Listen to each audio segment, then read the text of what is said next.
आज का ये दौर सोशल मीडिया का दौर है। जब भी कोई घटना घटती है तो लोगों की कोशिश होती है कि अपने मोबाइल में उसके वीडियो, उसके फ़ोटो उतार लिए जाएं। ऐसे ही कुछ लोगों ने अपने मोबाइल में फ़ोटो और वीडियो उतारना शुरू कर दिया। दरअसल एयरबेस थे जो कि पाकिस्तान के अंदर थे और वहाँ पर जो चश्मदीद होते हैं उन्होंने अपने मोबाइलों में उन सबको कैद कर लिया, ये देखते हुए कि उन एयरबेस को चारों तरफ से आग की गोलों ने अपने जद में लिया हुआ था। दरअसल यहाँ से कुछ ऐसे लड़ाकू विमान, यहाँ से ही ड्रोन भेजे जा रहे थे जो भारत में हमला कराया जा रहा था। और भारत ने जब इसकी जवाबी कार्रवाई की है तो इन 3 एयरबेस पर भारी मात्रा में नुकसान पहुंचा। पाकिस्तान में एक राज्य है पंजाब, उसी का एक ज़िला है चकवाल, और चकवाल ज़िले में ही मुरीद एयरबेस है। मुरीद एयरबेस पर ड्रोन ऑपरेशन केंद्र जहाँ बताया जाता है। भारत में लगभग यहाँ से 500 से ज़्यादा ड्रोन भेजे गए थे हमला करने के लिए। उस मुरीद एयरबेस पर काफ़ी मात्रा में नुकसान पहुंचाया गया। ऐसे ही रावलपिंडी में चकलाला एक जगह लगती है, वहाँ पर नूर खान एयरबेस है। इस नूर खान एयरबेस पर सेना के विमान रखे जाते हैं, साथ ही वीआईपी कैरियर रखे जाते हैं जो कि नेताओं के या फिर बड़े वीआईपी लोग होते हैं उनके इस्तेमाल में आते हैं। साथ ही हेलीकॉप्टर वगैरह रखे जाते हैं। तो इस नूर खान एयरबेस पर भी भारी मात्रा में नुकसान पहुंचा है जो भारत की तरफ से हमला किया गया थे, जवाबी कार्रवाई की गई थी। ऐसे ही तीसरा है पंजाब के जंग जिला लगता है, वहाँ पर शोरकोट है। शोरकोट में ही रफ़ीकी एयरबेस है जहाँ पर लड़ाकू विमान JF-17 साथ ही मिराज जैसे खतरनाक ये लड़ाकू विमान बताए जाते हैं।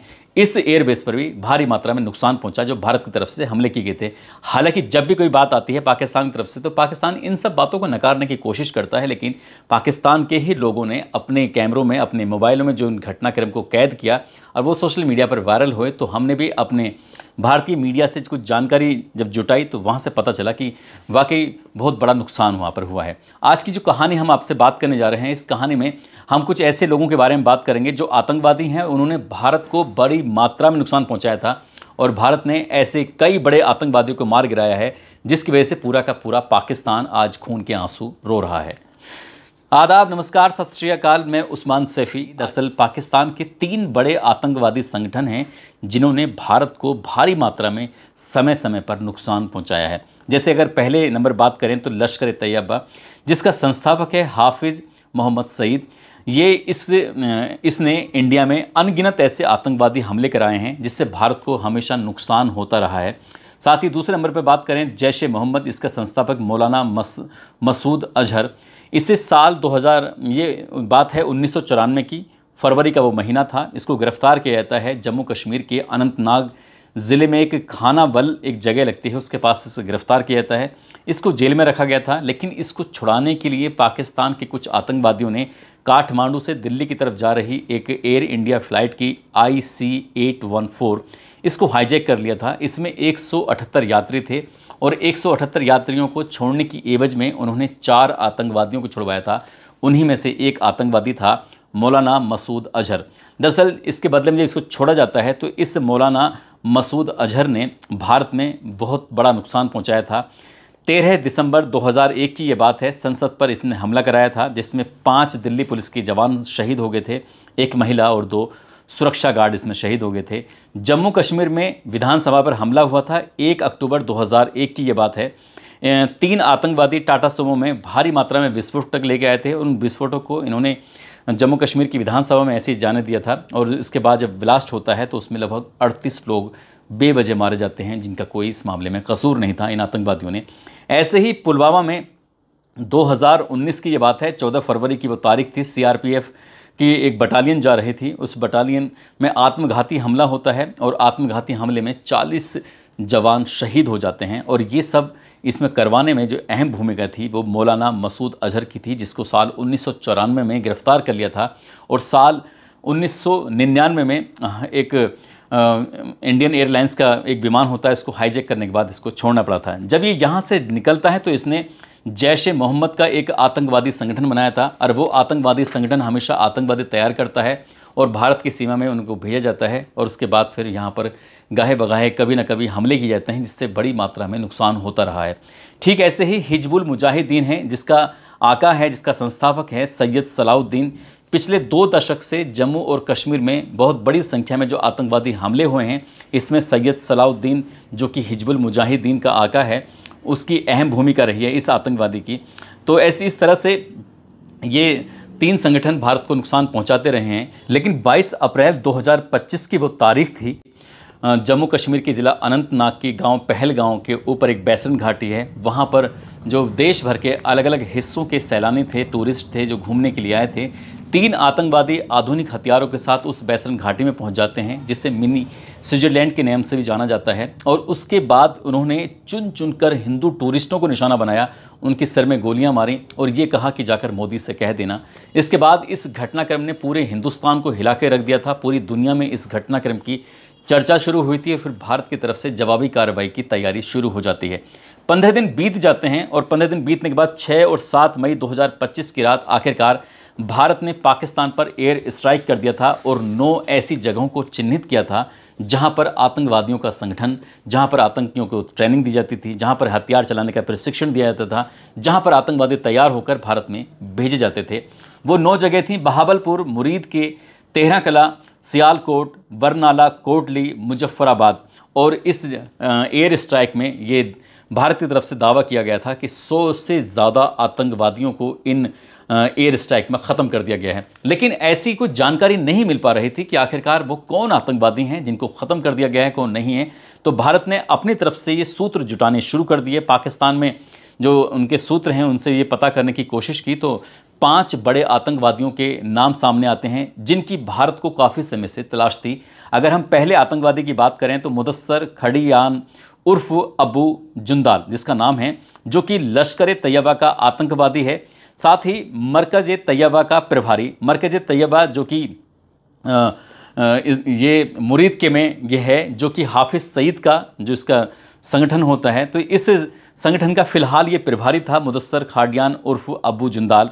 अगर इसके बारे में हम बात करें तो 26 नवंबर 2008 को भारत के मुंबई शहर के अंदर समुद्र के रास्ते से 10 आतंकवादी आते हैं और उन 10 आतंकवादियों ने रेलवे स्टेशन, साथ ही मुंबई के कई ऐसी व्यस्त इलाके थे, चाहे वो हॉस्पिटल हो या फिर 5 स्टार होटल, तो इस तरह से कुछ आम लोगों को निशाना बनाया था, कुछ अधिकारियों को निशाना बनाया था। उन 10 आतंकवादियों ने 160 बेकसूर लोगों को बेवजह मार दिया था। 4 दिन तक ये ऑपरेशन चला था और इस आतंकवादी हमला करवाने में मुदस्सर खाडियान उर्फ अबू जुंदाल की अहम भूमिका रही थी। इसके सरकारी अस्पताल में इसका जनाजे की नमाज़ पढ़ाई गई और जब जनाजे की नमाज़ पढ़ाई जाती है तो पाकिस्तान के झंडे में बाकायदा इसको लपेटा जाता है। इसके चारों तरफ फूलों की गुच्छे लगाए जाते हैं और इनके बारे में पता चलता है कि पंजाब प्रांत जो पाकिस्तान का एक राज्य है, वहाँ के मुख्यमंत्री मरियम नवाज़, उसने फूलों का गुलदस्ता भेजा था। पाकिस्तान का जो चीफ होता है आर्मी का, उसने भी उसको गुलदस्ता भेजा था, जो गुच्छ जिसे बोलते हैं, और इस तरह से गोल गुच्छ होता है वो। साथ ही सेना के कई अधिकारी इसके अंतिम संस्कार में शामिल हुए थे और इसके मरने पर अबू जुंदाल के पूरा पाकिस्तान खून के आंसू रो रहा था।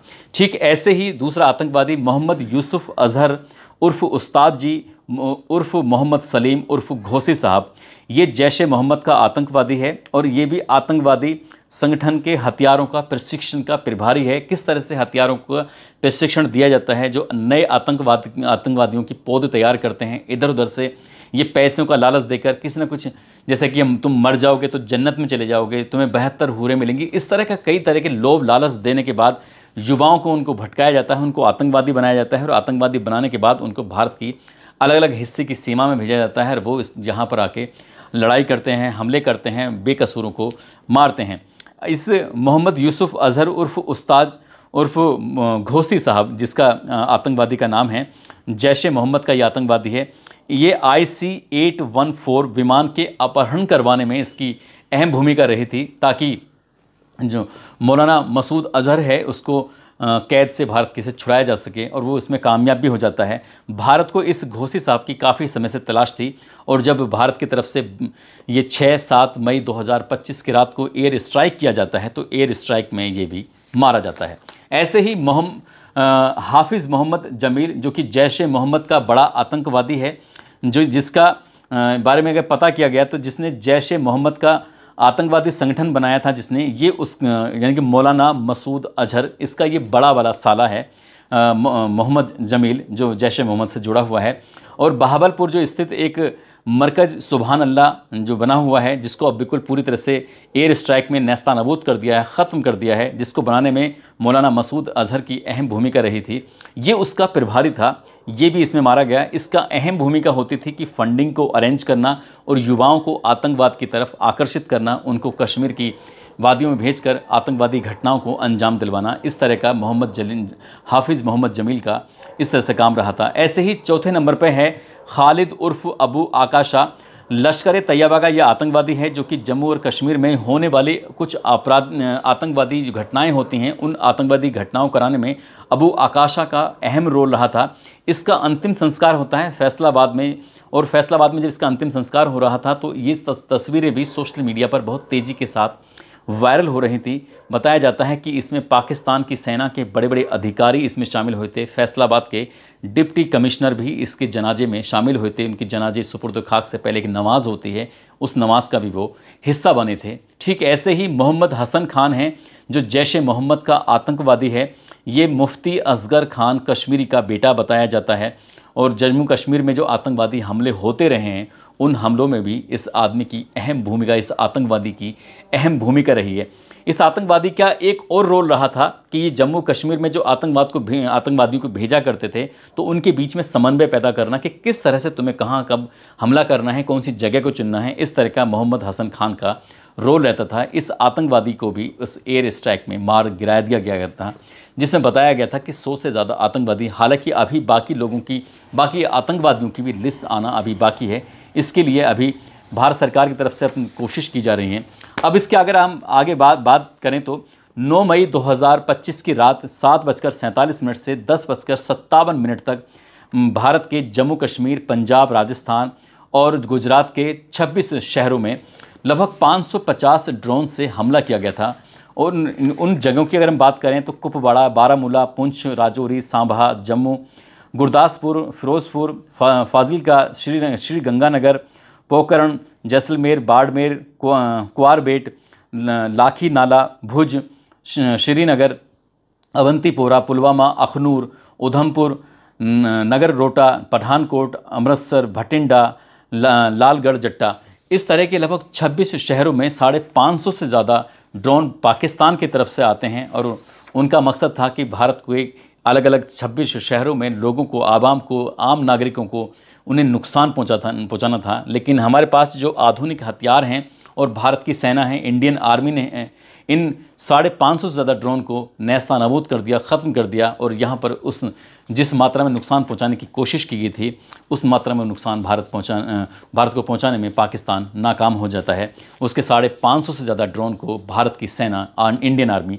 ख़त्म कर देती है। लेकिन भारत ने इसके जवाबी कार्रवाई में लगभग 8 मिलिट्री ठिकानों पर हमले किए और ख़ासकर एयरबेस को निशाना बनाया था। हथियार के जो डिपो थे उनको निशाना बनाया था, जिसमें चकलाला, मुरीद, सियालकोट, पसूर, चुनिया, रफ़ीकी, रहमियार खान, सकूर, ऐसी जगहों पर निशाना बनाया और उन पर हमले किए गए थे।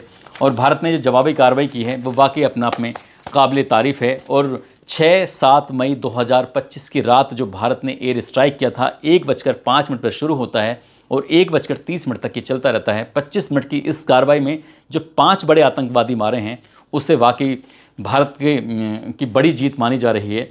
और अभी पाकिस्तान उन आतंकवादियों के नाम लोगों के सामने नहीं लाना चाहता है। एक तरफ पाकिस्तान अलग तरह की बातें करता है, एक तरफ उसकी सेना उनके सुपुर्द आतंकवादियों के सुपुर्द खाक उनके अंतिम संस्कार में शामिल भी होती है। और बड़े आराम से वो दिखाने की कोशिश करते हैं कि कुछ अलग तरह की दुनिया दिखाने की कोशिश करते हैं। वही आतंकवादी भारत में कुछ आतंकवादियों को प्रशिक्षण देते हैं और यहाँ पर भेज देते हैं। अब जब सेना ही साथ दे रही है, वहाँ के नेता ही साथ दे रहे हैं, जो मरकज़ जो आतंकवादी प्रशिक्षण के केंद्र थे जो टूट चुके हैं, ये फिर से उन्हें तैयार करने की कोशिश करेंगे और फिर से इस तरह से आतंकवाद को बढ़ावा देने की कोशिश करेंगे। इस बात से इनकार नहीं किया जा सकता, क्योंकि पाकिस्तान की फितरत है बार बार बिच्छू की तरह डंक मारना।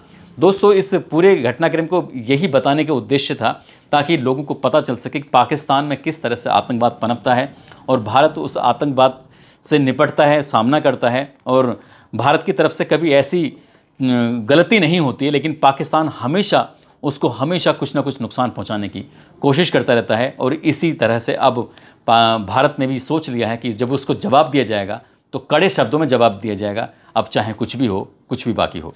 दोस्तों, जाते जाते कुवैत के रहने वाले हमजा शेख हैं, आज इनका जन्मदिन है। इनको जन्मदिन की ढेरों सारी शुभकामनाएं, बहुत बहुत मुबारकबाद। साथ ही कुछ लोगों ने नाम लेने की अपील की है, जिसमें राधिका ठाकुर, सतीश कुमार, नौशाद अली, मुकेश कुमार दीक्षित, अमित कुमार, मोहम्मद शकील सैफी, ऋषि राजभर, दीपा, निशा दुबे, मोनू, अजय भारती, अतर सिंह, राजकुमार सिंह, संजीव और अरोरा, और अब्दुल बसीर, मुलाराम चौधरी, सुरेंद्र सिंह, गोपाल सिंह, पंकज गुप्ता, अरुण कुमार, भरत चौधरी, प्रमोद शर्मा। आप सब लोग अपना ख्याल रखें, सुरक्षित रहें। जय हिंद, जय भारत।